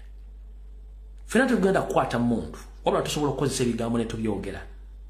Bano abeera ku Facebook, ku TikTok, ku Twitter aboogera ebigambo ebyokukyusa eggwanga si gwe mulimu gwabwe wabula buvunaanyizibwa bwabwe. Omukyalo gwe mulabye mu busungu obw'ekitalo n'ebiga byamulemye okusoma obituusa era n'abagamba mujja bisinga ku mutimbagano. Wenkugambira muganda wange yonna gy'olitozikiza Uganda yo abanyonda basobola okubba ne badde ewaabwe gwe togenda kudda oyinawo gy'ogenda okudda oyina eggwanga limu Uganda. Ate nyongera okukujjukiza nti obuyinza buli mu bantu singa tebadde mu bantu singa tebateekawo kulonda okufuna kye tuyita legitimacy oyina gifuna ng'oyise mu kola through peaceful elections ng'abantu bakulonzi bakulembere. Singa buli omwajja n'emmundu n'aga nti gundi ye president no era bateekawo okulonda bannayuganda ne beesalirawo nti ono yagenda otutuuka kye bayita legitimacy okulondebwa abantu. So power belongs to people. Era abantu ffe tulina okukola ensonga zino ozitambuza. Maama wonna wooli amannya go sigamanyi njala okukobaza ennyo ne bacomrade bonna bw'atambudde nabo abatono abasobodde okukola omulimu ogwo. Ebyobufuzi si lutalo nti buli nayogera ku nsonga ogenda mutta nedda. Ensonga lwaki tuyitibwa ba opposition oba oludda oluwabuzi kubanga omuntu bw'atabaako muntu amuwabula tasobola kumanya bizibu ki byalituddemu n'abivaamu atya. Yensonga lwaki nti Kabaka Wulunguta kalina side mirror ku mukono ogwa ddyo n'ogwa kkono zino zikudirectinga nti ku side yene lyavaayo nene lyavaayo era ensonga lwaki kuliko eng'ombe okuwoninga. So tekyandibadde kyabulyazaamaanya nnyo oba kyabugwagwa nnyo okutta omuntu akubuulya nti gano ge mazima ate gwe n'omutta kiba kibi nnyo. So okuwabula oba okuwagala okuvuganya by'obufuzi si musango era tekikakata ku muntu oyo gwe bawabula nti alina okutta nedda. Singa abakulembeze bonna baali batta singa ensi yaggwamu dda abantu. Nero okuba nti okweyagaliza kungi n'ebikolobero bingi kyekisiba abasajja bonna mu buyinza olw'ensonga akimanyi nti wavira mu buyinza amateeka gagenda muvunaana. Ng'oyagala okowala ebikolobero bino byonna eby'okutta n'okutta abantu n'okucwamya eggwanga. Fuganga ssemateeka bw'alagira oweeyo obuyinza bw'abantu kubanga abantu bakulemberwa nga bayita mu mateeka so si beesibako. Buli lwe beesibako okola ensobi nnyingi nnyo. Kyovula nti abaganda tugamba nti ekita ekitava ku ssengejjero kifuuka wankindo. Kyekimu Museveni kyayolekedde essaawa zino babbye eggwanga balifungudde balijjembulikamu oketa kukujjamu. Batya nti singa we bali bavaawo tebagenda sigaza kintu kyonna. Kyenkugambye wali bwe mbadde nkulambulira. Tosuula ndagaano yonkadde, tosuula kyapa kyo, kubanga omusango omukadde gwe guwa omupya ensala oba empoza. Ekyo mukimanyi bulungi nnyo. Kati Museveni amanya amataka gonna ge babbye, ssente z'eggwanga ze babbye, abantu be bawambye be basse, ekibuuzo kijja kujja ku mmeeza ani yawanga ebiragiro. Jjukira nti ebiragiro by'amagye bisoma oba ebiragiro by'omukulembeze bisoma nti omukulu kyalagidde tekiddibwamu. Mu magye baga nti oda ya jeshi ni moja. Kama mkubwa anatoa oda ni oda si maombe. Nti ebiragiro sikusaba. Kitegeeza nti yosera ebiragiro byonna byawa bimuvunaanyizibwako ng'omuntu olw'ebikolwa byakoze. Singa sikutta kubba na kutulugunya yandibadde yawaayo dde obuyinza, naye atya nti oluvaawo awo buli muntu yenna ajja kuba amubuuza. Agenda mubuuza atya? Fundikira tugende ewalala.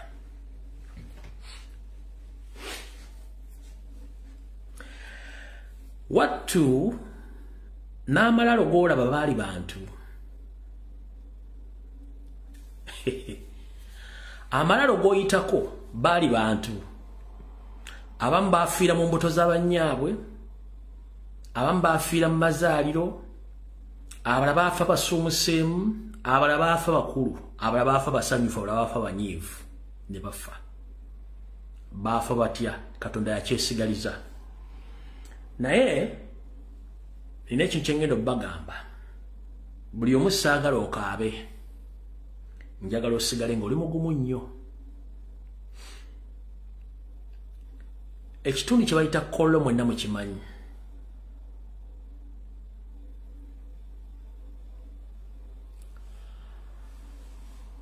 N'abasule bonna mubamanyi essaawa zino, n'abalina abaatwala ettaka n'abaatwala amayumba mubamanyi bulungi nnyo. Naye wali weebuuzizaako ennyumba abasajja ze balimu zaali z'abaani era bali luddawa?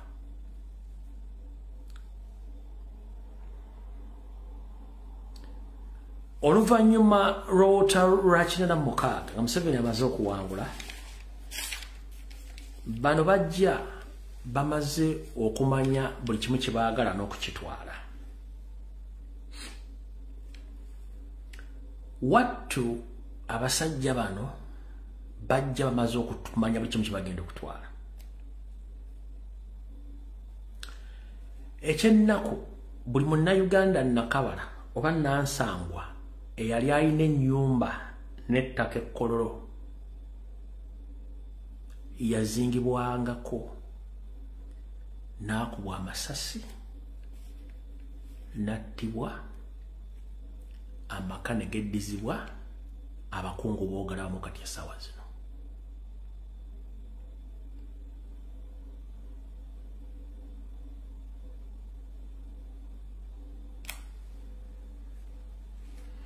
Kollo gw'olaba okusinga yali mu bannayuganda bannakabala be tuyita ba indigenous Ugandans. But where are they? Oh, they were massacred by Museveni's agents, mostly of the high-ranking officers who right now occupy those properties, where the owners all were killed after the 1986 war. The entire families were wiped off and the new occupants took over those properties. Kololo was originally occupied by the indigenous Ugandans who were well off at that time. But Museveni and his mafias at the time, when they were still fighting the previous regimes, they came with their master plan of taking each and everything which belongs to Ugandans, mostly those who had money during that time. And the big number of people who were massacred, they are those people who used to own properties in Kololo. They were massacred, killed.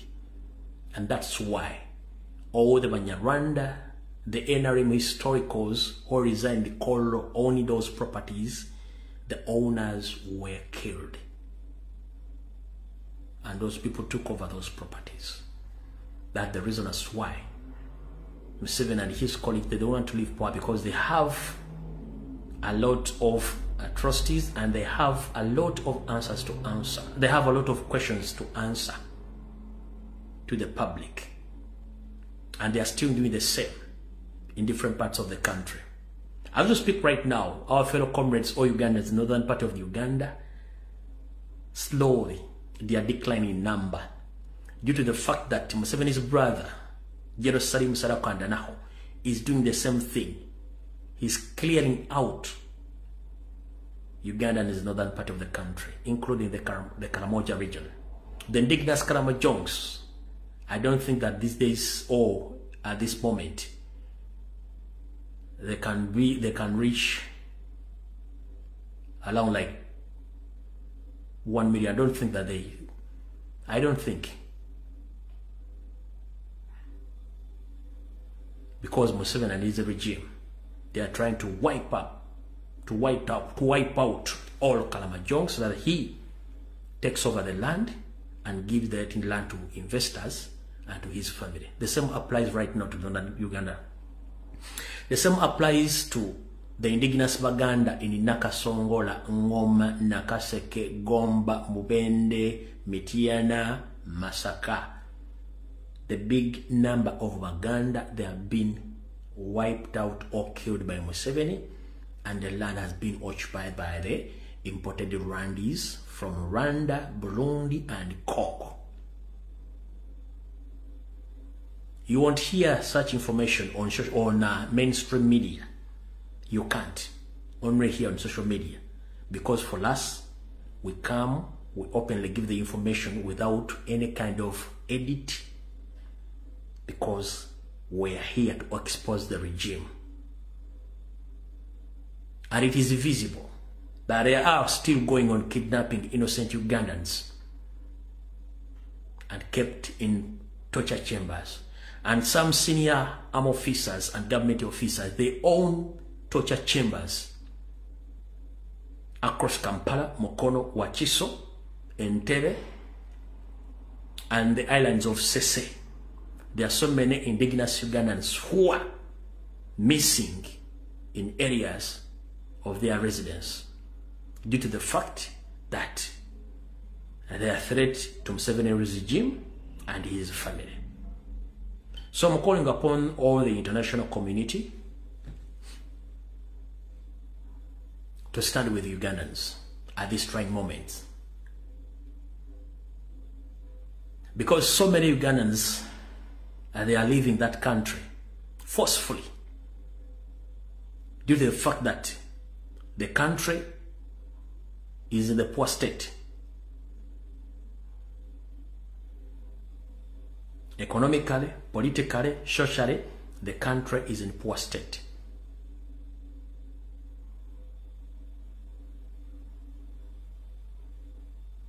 The rule of law doesn't work in Uganda. Whoever owns gun, he owns power.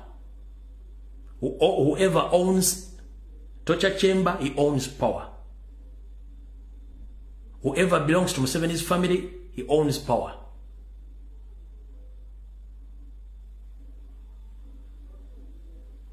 So we call upon the international community to intervene before it's too late. And I beg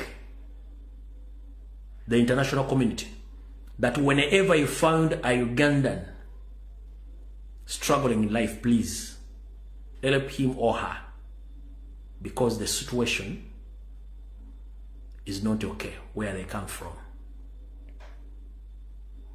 As we speak, some of them, they are homeless. Nothing you can see on the mainstream medias in Uganda, because TV, radio stations, TV presenters, radio presenters, all they're working on orders of the dictator Museveni.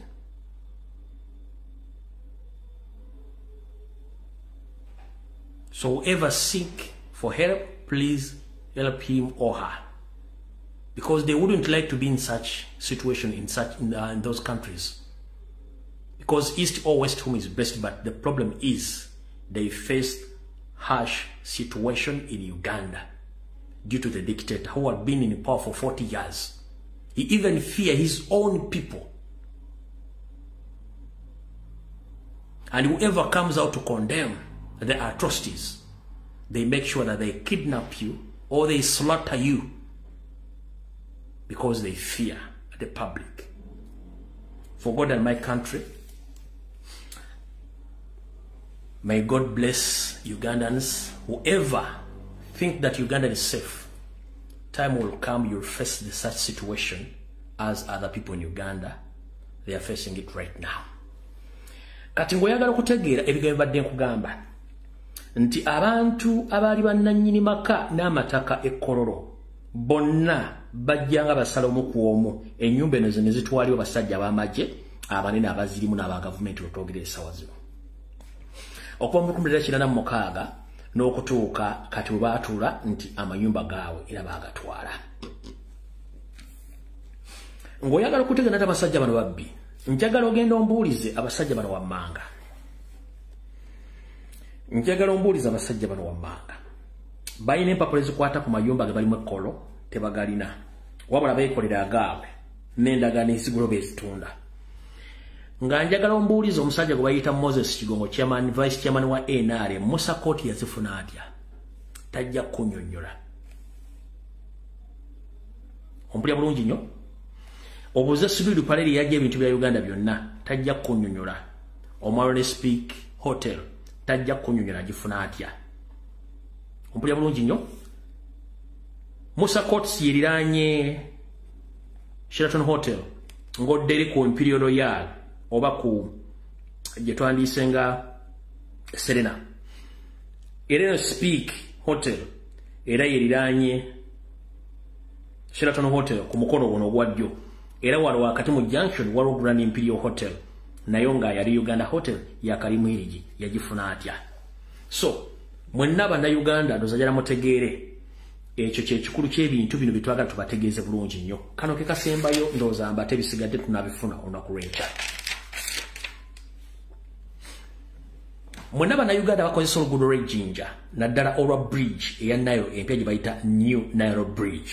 Njala mbere beegendereza nnyo, waliwo kye babakweka.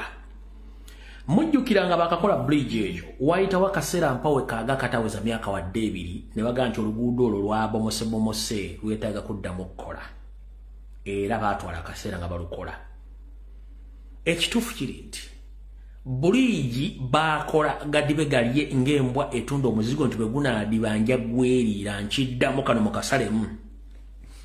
Jeno Katumba Wamala, Museveni n'ababbi bammwe mwakwata ssente z'omusolo eziri mu buwumbi ne mukola buligi empya wabula eri gadibe ngalye ng'embwa etunda omuzigo. Okusinziira ku information gyenna ey'omunda, bansabye ntegeeze bannayuganda mwenna bakozesa buligi eyo. Olunaku luyinza okukya lumu nga buligi eyo esse n'emmotoka eziwula ne zingira mu Nile River, baliddamu bawuliza nga bali Misiri. Y'ensonga lwaki tebakkirizaayo tuwa oba tuwalisiti yenna ajja okutuwalinga buligi eyo ekuumibwa SFC nenga wansi yonna eri kuyegeyege bweti nkiddamu Nile Bridge oba buligi ejjinja mujjakeera ku macyange eyiseemu babaga nti motoka 10 oba makutuka 2 zaagenze n'olutindo olwo yegeyege ng'oyagala okuprovinga kino baali bakalokola nga terunawezadde emyaka 2 baddamu ne bagamba nti olubuubo lwabomose kati ekiri wansi eyo ne gye batandikira oddisiba kifumba muddoko bwe nti byombuyogera muga musajja alimba njala bategeeza buliji empya ey'ejjinja bwe mulikera ku makyanga nayira agitutte ng'egenze n'abantu nga temukyagira bawote mwebuuza yalaga luddawa bakolaga ddibye ng'alenga embwa etunda omuzigo kyobula tebakkirizayo tourist n'omu omunda Uganda n'omu kugendayo SFC ekuuma ososi kuuma luguudo bakuuma sodde waka omujimu omukyamu omuvundu gwe bakola ku lutindo olwo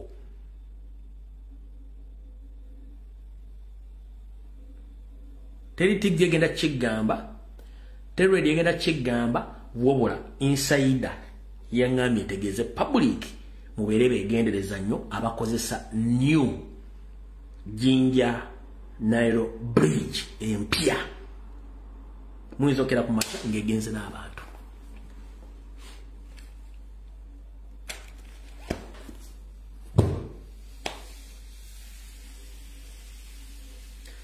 n'olw'ensonga eyo wano sisukkawo mukama baakubye tujja kusinkana enkya nga tumaze okwetegereza ebigenda mu maaso mu ggwanga wabula njagala buli muntu yenna enkya ku makya okwate essimu yo ogende ku social media weetegereze buli kyonna ekigenda okukolebwa ku mukolo gwa DP Block member parliament gw'osangayo tobuuza gwakolera era ali ku ludda ki kansala gw'osangayo tobuuza ali ku ludda ki era oba akolera ani yenna gw'osanga nabya toddamu kubuuza nti akolera ani oba ke kabinja ka Museveni pure akabadde mu opposition ebbanga lyonna kennayambula emyaka gyonna gyembadde ku social media olunaku lwanca amaaso ago abiri gateeke ku social media buli gwolaba olunaku lw'enkya ng'agenzera ku z'omwezi 6 okwaniviringa mpuuga n'akabinja kaabwe kimanyi nti ye yebadde opposition ya Museveni gyali yeeteerawo mu DP Block gyenzize nnwana obulamu bwange bwonna n'okutuuka olunaku lwanca esigadde essaawa ntono nnyo buli kimu kyejjeyo nga bwe nabagamba totta kibe nga tanakikenenya ndusu linda kiggweyo afumetambo olwanca naku z'omwezi 6 buli gwolaba yenna oba kansala kyamanolesi filime bapalimenti tobuuza ani gwakolera era yaani olunaku lwanca mutunuulire bulungi pay attention to details photographic interpretation videography abantu bagenda bonna mugenda batunuulya mugenda bategeera nimugenda bana abantu then ojja kubeera ng'otandise okulwana olutalo ng'omanyi ani mutuufu ani atali mutuufu olunaku lwanca lubulako ssaawa zokka ndulwanidde emyaka 6 okubategeeza abantu bano enkya bagenda okweyambula ensi etegeere ekituufu kiri lwanca mutunuulire nnyo vidiyo ebifaananyi bani abagenda okubeerayo buli muntu ogenda kutegeera ani yani lwanca mukama bankumire vidiyo ewedde wamma